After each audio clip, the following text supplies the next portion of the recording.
Hello everyone, நீங்கள் பார்த்துட்டு இருக்கிறது தேவா ஸ்டோரி டைம். இன்றைக்கி இந்த ட்ராமோட 5th எபிசோட் தான் பார்க்க போகிறோம். இதுக்கு முன்னாடி உள்ள எபிசோட யார் பார்க்கல போய் பார்த்துட்டு வந்துருங்க, அப்போ தான் கதை புரியும். போன எபிசோட் எதிர்பார்த்து முடிச்சோன்னா ஹீரோனுக்கு வச்சிருக்க ஹார்ட் ஹீரோட ஃப்ரெண்டோட ஹார்ட்டுன்றதை கண்டுபிடிச்சிருந்துருப்பாங்க. அவங்களோட பவரில் என்ன பண்ணால் வேலை செய்யும் அப்படின்ற மாதிரி கண்டுபிடிச்சிருப்பாங்க. அந்த வீடியோட எண்ணில் ஹீரோனை வில்லன் குரூப்ஸ் கிட்ட பிடிச்சி கொடுத்துருப்பாங்க. அதோட போன எபிசோட பார்த்து முடிச்சோம். இப்போ வாங்க அந்த எபிசோடுக்குள்ளே போகலாம். இப்போ ஸ்டார்டிங் சீன்லேயே கிம்மியும் ரூபின்னு தான் காமிக்கிறாங்க. கிம் தான் சொல்லிட்டு இருக்காங்க, எங்கே போனாங்க இவங்க ரெண்டு பேர், சீக்கிரம் வந்தால் கேக் சாப்பிட்டு வீட்டுக்கு போகலான்னு பார்த்தேன் அப்படின்ற மாதிரி கிம் ரூபின் கிட்ட சொல்லிட்டு இருக்கும் போதே கிம்மோட ஃபோன் ரிங் ஆகும். அதனால ஃபோன் எடுத்துக்கிட்டு கிம் கீழே வருவாங்க. கிம் அவங்க அம்மா கிட்ட தான் பேசிட்டு இருக்காங்க. அவங்க பேசிக்கிட்டு சைட்ல திரும்பி பார்ப்பாங்க. ஹீரோனை வில்லன் குரூப்ஸ் கூட்டிட்டு போறத கிம் பார்த்துடுறாங்க. இதுக்கு முன்னாடி ஹீரோட பாயிண்ட் ஆஃப் வியூல இருந்து காமிச்சிருப்பாங்க. இப்போ கிம்மோட பாயிண்ட் ஆஃப் வியூல இருந்து தான் காமிக்கிறாங்க. கிம்மும் அதெல்லாம் பார்த்துட்டு பயந்துட்டே வீட்டுக்கு போயிடுறாங்க. இப்போ அந்த ரிசர்ச் பண்ற இடத்த தான் காமிக்கிறாங்க. மைண்டை கண்ட்ரோல் பண்றாங்கல்ல, அவங்க தான் வெளியில வராங்க. என்ன எல்லாம் பரபரப்பா இருக்கு அப்படின்ற மாதிரி பாக்குறாங்க. ஆனா ஏற்கனவே அங்க 2 செக்யூரிட்டி கார்டு இருக்காங்க. டாக்டர் உங்ககிட்ட சொல்ல சொன்னாங்க, இந்த ரூமை விட்டு நீங்க வெளியில போக கூடாது அப்படின்ற மாதிரி சொல்றாங்க. மைண்டை கண்ட்ரோல் பண்றவங்களும் பாக்குறாங்க. இருந்தாலும் சரி அப்பா சொல்லிட்டாங்களே அப்படின்றதுக்காக உள்ள போயிடுறாங்க திரும்ப. இப்போ டாக்டர் நர்ஸ் கிட்ட தான் சொல்றாங்க, இவங்களோட ஹார்ட் பீட் அதிகமாகவும் ஆகக்கூடாது கம்மியாகவும் ஆகக்கூடாது அப்படின்ற மாதிரி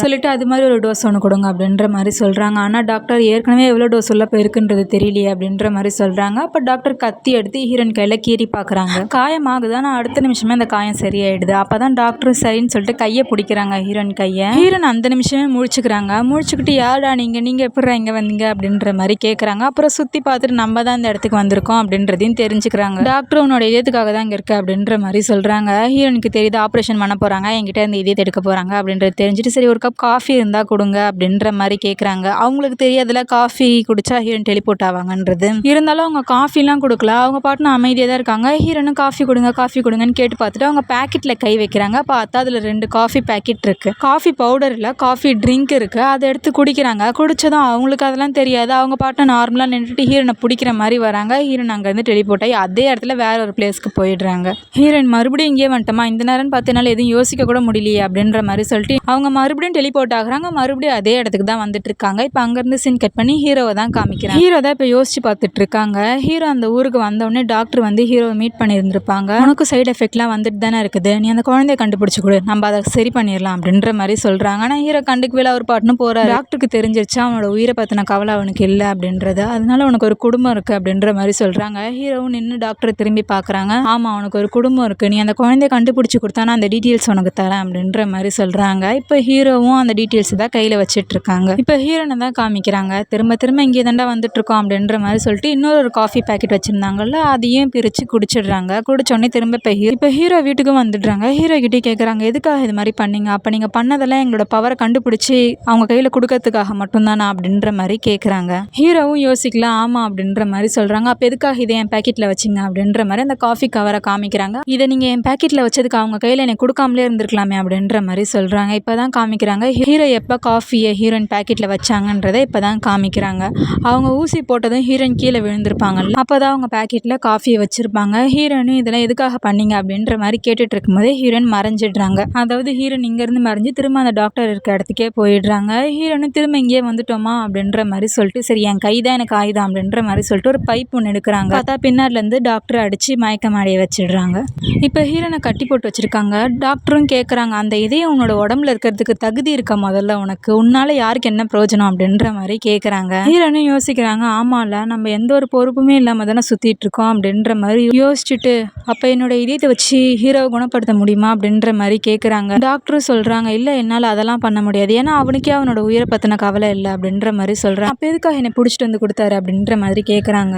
டாக்டரும் சொல்கிறாங்க, ஏன்னா அவங்க அம்மாக்காக தான் என்னை பிடிச்சிட்டு வந்து கொடுத்தான், நீ பிடிச்சிட்டு வந்து கொடுத்தா நான் அவங்க அம்மாவோட ஃபோட்டோவை காமிக்கிறேன், அவங்க அம்மாவோட டீட்டெயில்ஸ் கொடுக்குறேன்னு சொன்னான், அவனும் பிடிச்சிட்டு வந்து கொடுத்துட்டான், இந்நேரத்துக்கு அவங்க அம்மாவை பார்க்கறதுக்கு அவன் போயிருப்பான் அப்படின்ற மாதிரி சொல்கிறாங்க. அப்போ இதுக்காக தான் அவர் இப்படி பண்ணாரா அப்படின்னா நான் எந்த விதத்துலேயும் அவர் மேலே கோச்சிக்க முடியாதே, ஏன்னா அவங்க அம்மா விட நான் ஒன்றும் அந்தளவுக்கு முக்கியம் இல்லையே அப்படின்ற மாதிரி சொல்லி யோசிக்கிறாங்க. ஹீரோனா அந்த ஆப்ரேஷனுக்கு ஒத்துக்கிறாங்க. ஏன்னா இவங்களால தானே அவங்களாம் வண்டர் கிண்டராக மாறி இது மாதிரி சைடு எஃபெக்டோடு இருக்காங்க, நம்ம உயிரை கொடுத்தா அவங்கள காப்பாற்றலாம் அப்படின்ற மாதிரி சொல்லிட்டு ஹீரோன் ஆப்ரேஷனுக்கு சரி அப்படின்ற மாதிரி சொல்லிடுறாங்க. இப்போ கிம்மோட வீட்டில் தான் காமிக்கிறாங்க. கிம் தான் அவங்க ஒய்ஃப் கிட்ட சொல்லிட்டு இருக்காங்க, நம்ம இங்கேருந்து போயிடலாம், அவங்க அப்பா வீட்டில் தங்கிக்கலாம் அப்படின்ற மாதிரி சொல்கிறாங்க. ஆனால் அவங்க ஒய்ஃப் கேட்க மாட்டாங்க. எதுக்கு போகணும், ஏன் போகணும் அப்படின்ற மாதிரி கேட்குறாங்க. கிம்மும் அதெல்லாம் என்னால் சொல்ல முடியாது, ஆனால் அவங்க ரொம்ப பெரிய ஆளுங்க, நம்ம குடும்பத்தையே அழிச்சிருவாங்க அப்படின்ற மாதிரி சொல்கிறாங்க. அப்போ இந்த வாட்டி யார்கிட்ட கடன் வாங்கினீங்க அப்படின்ற மாதிரி கேட்குறாங்க. கிம்மும் இல்லைம்மா அப்படின்ற மாதிரி சொல்கிறாங்க. ஆனால் அவங்க ஒய்ஃப் கேட்க மாட்டாங்க. அதெல்லாம் போகக்கூடாது, இங்கே தான் இருக்கணும், குழந்தையோட படிப்பு என்ன ஆகுறது, வேலைலாம் என்ன ஆகுறது அப்படின்ற மாதிரி கேட்குறாங்க. அதுக்கு கிம்மும் சொல்கிறாங்க, அந்த கோக்குமாக்கு காரியை வந்து கிடத்திட்டு போயிட்டாங்க, அடுத்து நம்ம குடும்பத்தை தான் கிடத்த போகிறாங்க அப்படின்ற மாதிரி சொல்கிறாங்க. அவளை கிடத்திட்டா முதல்ல நீங்கள் என்ன பண்ணணும், போலீஸ்கிட்ட தான் போய் சொல்லணும் அப்படின்ற மாதிரி சொல்கிறாங்க.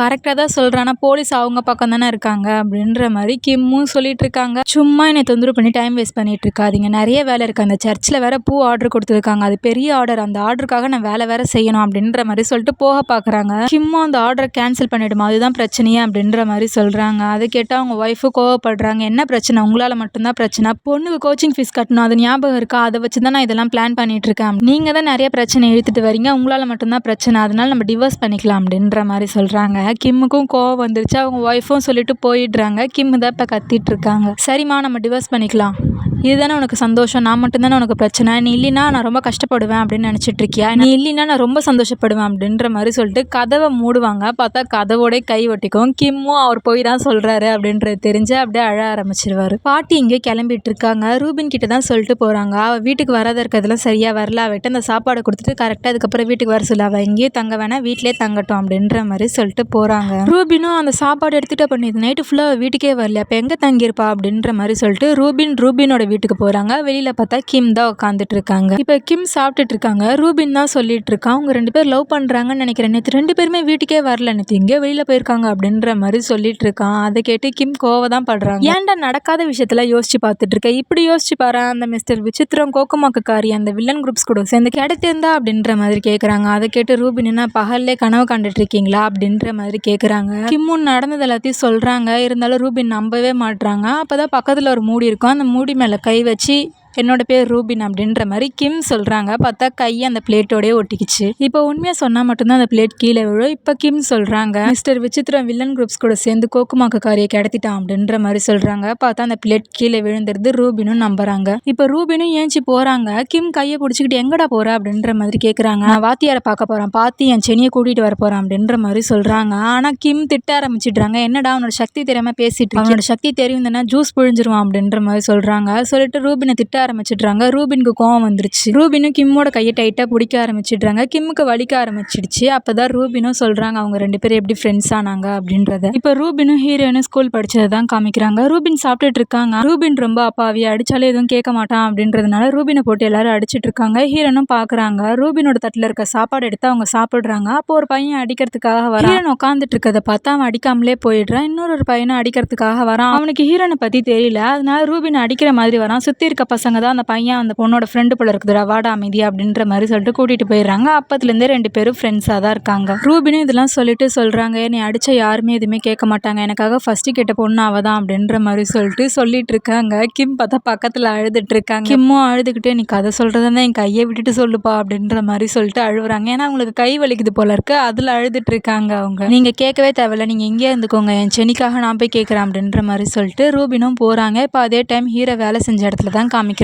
இப்போ எல்லாரும் பேசிட்டு இருக்காங்க. என்னதான் ஒரு சொல்லாத கொள்ளாத ஊருக்கு போறாரா, ஏன் என்னாச்சு, என்ன பிரச்சனை அப்படின்ற மாதிரி கேட்குறாங்க. ஆனால் யாருக்குமே எதுவுமே தெரியல. இப்போ அங்கே தான் ரூபின் போய் நிற்கிறாங்க. வாத்தியார் எங்க அப்படின்ற மாதிரி கேட்குறாங்க. இல்லை எங்களுக்கு தெரியாது, அவர் வேலையை விட்டு நின்றுட்டாரு அப்படின்ற மாதிரி சொல்லிடுறாங்க. இப்போ ரூபினும் ஹீரோட வீட்டுக்கு போய் பார்க்குறாங்க. கதவை தட்டுறாங்க. ஹீரோவும் கதவை திறக்கிறாங்க. செனி எங்க அப்படின்ற மாதிரி கேட்குறாங்க. இல்லை எனக்கு தெரியாது அப்படின்ற மாதிரி சொல்லிட்டு கதவை பூட்டுறதுக்காக வராங்க. ரூபின் தான் கோவமாக இருக்காங்களா, அதனால கதையை உடச்சிடுறாங்க. ரூபின் செனி எங்கன்னு சொல்லுங்க அப்படின்ற மாதிரி சொல்லிட்டு அடிக்க ஆரம்பிச்சிடுறாங்க. ஹீரோவும் அடிக்க ஆரம்பிச்சிடுறாங்க. அப்போன்னு பார்த்து ரூபினுக்கு கிம் கால் பண்ணி சொல்கிறாங்க, உன்னையும் செனியும் பாட்டி தேடிட்டு இருக்காங்க அப்படின்ற மாதிரி சொல்கிறாங்க. அதே சேம் டைம் ஹீரோக்கும் ஃபோன் பண்ணி சொல்கிறாங்க, நான் செனியோட பாட்டி பேசுகிறேன், உங்ககிட்ட கொஞ்சம் பேசணும்ப்பா, அதனால வீட்டுக்கு வரியா அப்படின்ற மாதிரி கேட்குறாங்க. ஹீரோவும் சரின்னு சொல்லிடுறாங்க. இப்போ அங்கேருந்து சீன் கட் பண்ணி பாட்டியை தான் காமிக்கிறாங்க. சேர்மனை பார்க்க தான் வந்திருக்காங்க. சேர்மன் எங்க அப்படின்ற மாதிரி கேட்குறாங்க. அவங்க சொல்கிறாங்க அவங்க வெளியூருக்கு போயிருக்காங்க அப்படின்ற மாதிரி சொல்கிறாங்க. பாட்டி எந்த ஊருக்கு போயிருக்காங்க சொல்லுங்கள், நானே போய் பார்க்குறேன் அப்படின்ற மாதிரி சொல்கிறாங்க. ஆனால் அவங்க சொல்ல மாட்டாங்க, அதெல்லாம் நாங்கள் சொல்லக்கூடாது அப்படின்ற மாதிரி சொல்லிடுறாங்க.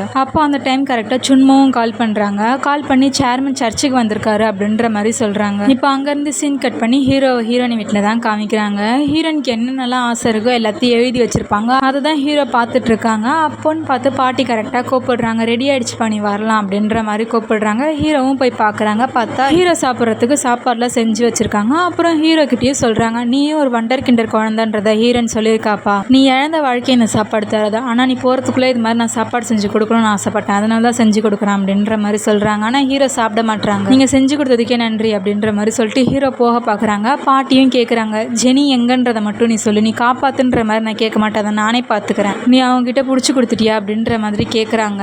கேட்டுக்கிட்டே பாட்டியும் அழ ஆரம்பிச்சிடுறாங்க, ஹீரோவும் அழ ஆரம்பிச்சிடுறாங்க. அப்புறம் அந்த இடத்துல என்ன நடந்துச்சுன்றதை நம்மளுக்கு காமிக்கல. இப்போ ஹீரோ வீட்டை விட்டு வெளியில் வராங்க. கிம் தான் சொல்கிறாங்க, பாத்தியா என்ன தைரியமாக பாட்டியை பார்க்க போயிருக்கான்னு சொல்லிட்டு பாட்டியை மாய்க்கிட்டானே இவன் அப்படின்ற மாதிரி சொல்லிட்டு திட்டிட்டு இருக்காங்க. இதே மாதிரி தான் நடந்துட்டு இருக்கு. ஹீரோ முன்னாடி போறாங்க, கிம் திட்டுறாங்க. ஹீரோ திரும்பி பார்த்தோன்னே ரூபின் பின்னாடி போய் ஒளிஞ்சுக்கிறாங்க. இதே மாதிரி தான் பண்ணிட்டு இருக்காங்க. ரூபினும் கேட்குறாங்க, ஜெனி அவங்க கையில கொடுத்துட்டீங்களா அப்படின்ற மாதிரி. ஆமா நான் கொடுத்துட்டேன் அப்படின்ற மாதிரி சொல்றாங்க. ஆனா நான் ஹீரோனை இப்ப காப்பாற்ற போறேன், என் கூட யாரெல்லாம் வரீங்க அப்படின்ற மாதிரி கேட்குறாங்க. இப்பதாங்க என்ன நடந்துச்சுன்றத காமிக்கிறாங்க. ஆமா நான் கொடுத்துட்டேன், ஆனா அதுக்கு லேட் ஆயிடுச்சு, காப்பாற்ற முடியாது அப்படின்ற மாதிரி ஹீரோ சொல்லியிருப்பாங்க. பாட்டியும் இல்ல அவ உயிரோட தான் இருப்பா, ஏன்னா அவ என்னோட வளர்ப்பு அப்படின்ற மாதிரி சொல்லியிருப்பாங்க. இப்ப பாட்டியும் ஹீரோவும் சேர்ந்து ஹீரோனை காப்பாற்றலாம் அப்படின்ற மாதிரி யோசிச்சுட்டு தான் ஹீரோ வெளியில வந்திருப்பாங்க. இப்போ இவங்க அப்படி பேசினதுனால இவங்களையும் சேர்த்துக்கலாம் அப்படின்ற மாதிரி யோசிக்கிறாங்க. இப்போ 3 பேர் பிளான் தான் போட்டுட்டு இருக்காங்க. கிம் மட்டும் நான் வரல அப்படின்ற மாதிரி சொல்லிட்டு இருக்காங்க. ரூபின் சொல்லிடுறாங்க, நீங்க வரலினா போங்க நாங்க போறோம் அப்படின்ற மாதிரி சொல்லிடுறாங்க. இதை கேட்டோடனே கிம்முக்கு கோவம் வந்துருச்சு. இதை யார் வேணா சொல்லட்டும்டானா நீ சொல்லாத, நீ சொன்னாக்கா எனக்கு என்னவோ நானே ரொம்ப கோழையோ அப்படின்ற மாதிரி தோணுது அப்படின்ற மாதிரி சொல்லிட்டு ரூபினை திட்டிட்டு இருக்காங்க. ரூபினுக்கு கோவம் வந்துருச்சு, அதனால கையை பிடிச்சி தூக்கி போட்டுடுறாங்க கிம்மை. ஹீரோ கிம்மையும் காப்பாத்திடுறாங்க. இப்போ ரூபின் கிட்ட தான் சொல்றாங்க, இது மாதிரி சின்ன விஷயத்துக்குலாம் உன்னோட பவரை யூஸ் பண்ணாத அப்படின்ற மாதிரி சொல்லிடுறாங்க. இப்போ 2 பேரும் போறாங்க, கிம்மை மட்டும் விட்டுட்டு. இப்போ கிம்மும் 2 பேரையும் கூப்பிடுறாங்க, கூப்பிட்டு நானும் வரேன் அப்படின்ற மாதிரி சொல்லிடுறாங்க. இப்போ 3 பேரும் அவங்களுக்கு தேவையான பொருட்கள்லாம் எடுத்துட்டு போறாங்க அந்த சர்ச்சுக்கு. இப்போ அவங்க 3 பேரும் பேசிட்டு இருக்காங்க. மைண்டை கண்ட்ரோல் பண்றவங்க தான் சொல்றாங்க, அந்த மரணம் இல்லாத குழந்தைய கண்டுபிடிச்சிட்டாங்க, அப்பா ஏன் நம்ம கிட்ட சொல்லல அப்படின்ற மாதிரி கேக்குறாங்க. அதுக்கு கிராவிட்டியும் சொல்றான், எதனா ஒரு காரணம் இருக்கும்ல அப்படின்ற மாதிரி சொல்றான். ஆனா இமேஜின் கேர்ள்ஸ் சொல்றாங்க, ஆனா கண்டுபிடிச்சா நம்ம கிட்ட தானே முதல்ல சொல்லணும் அப்படின்ற மாதிரி சொல்லிட்டு இருக்கும் போது மைண்டை கண்ட்ரோல் பண்றாங்களா அவங்களும் சொல்லிடுறாங்க, எதுக்காக நம்ம போட்டு நம்மளை கன்ஃபியூஸ் பண்ணிக்கணும், நானே அதை கண்டுபிடிக்கிறேன் அப்படின்ற மாதிரி சொல்றாங்க. 2 பேரும் வேண்டாம் அது மாதிரிலாம் பண்ணாத அப்படின்ற மாதிரி சொல்றாங்க. அதுக்குள்ள அவங்க அப்பாவும் உள்ள வந்துடுறாங்க. மைண்டை கண்ட்ரோல் பண்றவங்களும் அவங்க அப்பாவை பார்த்து கேட்கறாங்க, அந்த மரணம் இல்லாத குழந்தைய கண்டுபிடிச்சிட்டிங்களாப்பா, எதுக்காக எங்க கிட்ட சொல்லல அப்படின்ற மாதிரி கேட்கறாங்க. அதாவது எப்படி கேட்குறாங்கனாக்கா அவங்க மைண்டை கண்ட்ரோல் பண்ண ட்ரை பண்ணுறாங்க, ஆனால் கண்ட்ரோல் பண்ண முடியல. டாக்டருக்கும் தெரிஞ்சிடுச்சு இவங்க மைண்டை கண்ட்ரோல் பண்ண பார்க்குறாங்க அப்படின்றத. அவங்களும் சொல்கிறாங்க, இந்த அப்பாவே சந்தேகப்பட ஆரம்பிச்சிட்டியாமா, நான் பண்ணுறது எல்லாமே உங்களுக்காக மட்டும்தான் பண்ணுறேன் அப்படின்ற மாதிரி சொல்கிறாங்க. அதை கேட்டால் அவங்க அழவே ஆரம்பிச்சிடுறாங்க. அதாவது அவங்க ஏதோ தப்பாக கேட்டுட்டாங்க அப்படின்னு நினச்சி அவங்களே அழ ஆரம்பிச்சிடுறாங்க. அப்போ செக்யூரிட்டி உள்ளே வராங்க. உள்ளே வந்து வாசல் எல்லாரும் போராட்டம் பண்ணிட்டு இருக்காங்க அப்படின்ற மாதிரி சொல்லிடுறாங்க. டாக்டரும் கிராவிட்டியை பார்த்துக்க சொல்கிறாங்க. மைண்டை கண்ட்ரோல் பண்ணுறவங்களும் சொல்கிறாங்க, அவனுக்கு ஒரு கை ஃபுல்லாக சைடு எஃபெக்ட் ஃபுல்லாகிடுச்சு, இதுக்கப்புறமா அவனோட பவரை யூஸ் பண்ணால் அவனுக்கு என்ன வேணாலும் ஆளாலப்பா அப்படின்ற மாதிரி சொல்கிறாங்க. ஆனால் அதை பற்றின கவலை டாக்டருக்கு இல்லை. எனக்கு கவலை இல்லை அப்படின்ற மாதிரி டாக்டர் சொல்ல முடியாதுல்ல, அதனால பின்னாடி வர பிரச்சனை எதுக்கு முன்னாடி யோசிக்கணும், அதான் அந்த குழந்தை யாருன்றது தெரிஞ்சிச்சுல, நம்ம சீக்கிரமாக மருந்தை கண்டுபிடிச்சிடலாம் அப்படின்ற மாதிரி சொல்லிட்டு கிராவிட்டி அமுச்சு வைக்கிறாங்க. அதே டைம் 3 பேர் வெளியில தான் இருக்காங்க, சுன்மோவும் கூட தான் இருக்காங்க. அந்த ரிசர்ச் பண்ணுற இடத்துக்கு சீக்ரெட் வழி ஒன்று இருக்கும், அது சுன்மோக்கு தான் தெரியும். சுன்மோ அந்த இடத்துக்கு தான் 3 பேரையும் கூட்டிட்டு வந்திருக்காங்க. அந்த டோரை திறந்து விட்டுடுறாங்க சுன்மோ. ஹீரோவும் தேங்க்யூ அப்படின்ற மாதிரி சொல்கிறாங்க. நீ தேங்க்யூ சொல்லக்கூடாது, நான் தான் தேங்க்யூ சொல்லணும் அப்படின்ற மாதிரி சுன்மோ சொல்ல ஆரம்பிக்கிறாங்க. என்னையும் அந்த ரிசர்ச் பண்ணுறதுக்கு கூட்டிகிட்டு வந்தாங்க, ஆனால் எனக்கு அந்த ரிசர்ச் பண்ணுறதுக்குள்ளே ஆக்சிடென்ட் ஆகிடுச்சு, அதனால அந்த ரிசர்ச்சும் எனக்கு பண்ணலை, பாட்டி தான் நீ அதுக்கப்புறத்துலேருந்து வளர்க்க ஆரம்பித்தாங்க, நான் இது மாதிரி நல்ல நிலைமைக்கு இருக்கேன்னா அதுக்கு நீயும் காரணம் அப்படின்ற மாதிரி சொல்கிறாங்க. இப்போ தான் தெரியுது அந்த இடத்துலையும் சுன்மோ இருந்திருக்காங்கன்றது. இப்போ 3 பேர் ஹீரோனை காப்பாற்றுறதுக்காக உள்ளே போகிறாங்க. ஹீரோனை தான் தேடிட்டு இருக்காங்க. வழியில் யாரெல்லாம் இருக்காங்களோ அவங்களெலாம் அடித்து ஓரமாக உட்கார வச்சிருப்பாங்க. இப்போ அங்கேருந்து சின் கட் பண்ணி ஹீரோனை தான் காமிக்கிறாங்க. அவங்க கண்ணை முழிச்சு பார்க்குறாங்க, பக்கத்தில் சேர்மன் தான் இருக்காங்க. ஹீரோனுக்கு ஒன்றும் புரியல, எதுக்காக இவர் இங்க இருக்காரு, இவருக்கு ஆப்ரேஷன் பண்ண போறீங்களா அப்படின்ற மாதிரி கேட்குறாங்க. ஆமா அப்படின்ற மாதிரி சொல்லிடுறாங்க. அதை கேட்டோன்னே ஹீரோயின் ஷாக் ஆகுறாங்க. ஏன்னா வண்டர் கிண்டருக்கு தான் இவங்களோட இதயத்தை வச்சு ஏதோ பண்ண போறாங்க அப்படின்னு சொல்லிட்டு நினைச்சிருப்பாங்க. இப்போ இவங்க இதயத்தை எடுத்து இவங்களுக்கு வச்சிட்டா அவங்க அதே சைடு எஃபெக்ட்ல தான் இருப்பாங்க. ஹீரோயின் எதுக்காக வாழ்ந்து முடிச்சவருக்கு இதயம் வைக்கிறாங்க அப்படின்ற மாதிரி யோசிக்கும் போது அவரே சொல்றாங்க, இந்த இடத்துல எல்லாமே அநியாயமா தான் நடக்கும், இவருக்காக தான் முதல்ல நாங்க ரிசர்ச்சே ஸ்டார்ட் பண்ண ஆரம்பிச்சோம் அப்படின்ற மாதிரி சொல்றாங்க. இப்பதான் ஹீரோனுக்கு புரியுது, அந்த வண்டர் கிண்டர் கிட்ட இவங்க சும்மா போய் சொல்லிட்டு இருந்திருக்காங்க, இவங்க வண்டர் கிண்டர் கிட்ட இருந்து வேலை மட்டும்தான் வாங்கிக்கிறாங்க, அவங்க எதுவுமே பண்ண மாட்டாங்க அப்படின்றத ஹீரோயின் இப்பதான் புரிஞ்சுக்கிறாங்க. ஆப்ரேஷன் பண்றதுக்காக கத்தி எல்லாமே எடுத்துடுறாங்க. அப்பன்னு பார்த்து கரெக்டா கரண்ட் கட் ஆகுது. கரண்ட் திரும்ப வந்ததுக்கு அப்புறம் பார்த்தாக்கா கத்தி எல்லாமே பறந்துட்டு இருக்கு, டாக்டரோட கண்ணை குத்துற மாதிரி. பார்த்தா 3 பேருமே வந்துடுறாங்க. ஹீரோனுக்கு மயக்கம் தெரியல, மயக்கத்துல தான் இருக்கிறாங்க இன்னும் ஹீரோயின். பின்னாடி பார்த்தாக்கா எல்லாரும் ஃபைட் பண்ணிட்டு இருக்காங்க. ஹீரோவும் ஹீரோயின் கிட்ட சொல்றாங்க, நீ முதல்ல இங்க இருந்து போ அப்படின்ற மாதிரி சொல்றாங்க. ஆனா ஹீரோயின் இல்ல நான் போக மாட்டேன் அப்படின்ற மாதிரி சொல்றாங்க. ஹீரோ அதனால ஹீரோனுக்கு கிஸ் பண்றாங்க. அதனால அவங்க அவங்களுக்கு ஹார்ட் பீட் அதிகமாகி அவங்க இங்கேருந்து டெலிபோர்ட் ஆகி ஹீரோ வீட்டுக்கே போயிடுறாங்க. இப்போ கிம் தான் சொல்லிட்டு இருக்காங்க, அவளை காப்பாற்ற நம்ம வந்தா நம்மளை விட்டுட்டு அவள் போயிட்டாலே அப்படின்ற மாதிரி சொல்லிட்டு இருக்காங்க. இப்போ கிராவிட்டி மைண்டை கண்ட்ரோல் பண்றவங்க இமேஜின்கள் 3 பேர் வராங்க. ரூபினும் கிம்மும் அடுத்து நம்ம என்ன பண்ண போறோம் அப்படின்ற மாதிரி யோசிச்சுட்டு இருப்பாங்க. ஆனா ஹீரோ மட்டும் சிலையாட்டம் இருப்பாங்க. அப்புறமா தான் காமிக்கிறாங்க ஹீரோ இமேஜினேஷன்ல இருக்காங்கன்றதே. கிராவிட்டி இன்னைக்கு நீங்க அழிஞ்சிங்கடா அப்படின்ற மாதிரி சொல்லிட்டு கை தட்டுறதுக்காக வராங்க. கரெக்டா ரூபின் கையில குத்துறான். அதாவது கேம் மாதிரி விளையாடுவாங்கல்ல, அது மாதிரி ரூபின் விளையாடிட்டு இருக்காங்க. கிராவிட்டியோட பவர் ரூபின் கிட்ட மட்டும் தான் வேலை செய்யாது, மீதி இருக்கிற 2 பேர்கிட்ட வேலை செய்யும். அதனால தான் ரூபின் அது மாதிரி பண்ணிட்டு இருக்காங்க, அவங்கள கிளாப் தட்ட விடாத மாதிரி. கிராவிட்டியும் ஓரம் போயிடுறா அப்படின்ற மாதிரி சொல்லி பாக்குறாங்க. இருந்தாலும் ரூபின் கேட்காததுனால அவங்கள திட்ட ஆரம்பிச்சிடுறாங்க. நீ யார் அப்பாவி, நீ உங்களை காப்பாத்துறதுக்கு வந்துட்டியா அப்படின்ற மாதிரி சொல்லிட்டு திட்டிட்டு அடிச்சிடுறாங்க ரூபினுக்கு கோவம் வந்துருச்சு. திரும்ப கிளாப் தட்டுற மாதிரி கிராவிட்டி வராங்க. ஆனா கையை பிடிச்சி முறுக்க ஆரம்பிச்சிடுறாங்க.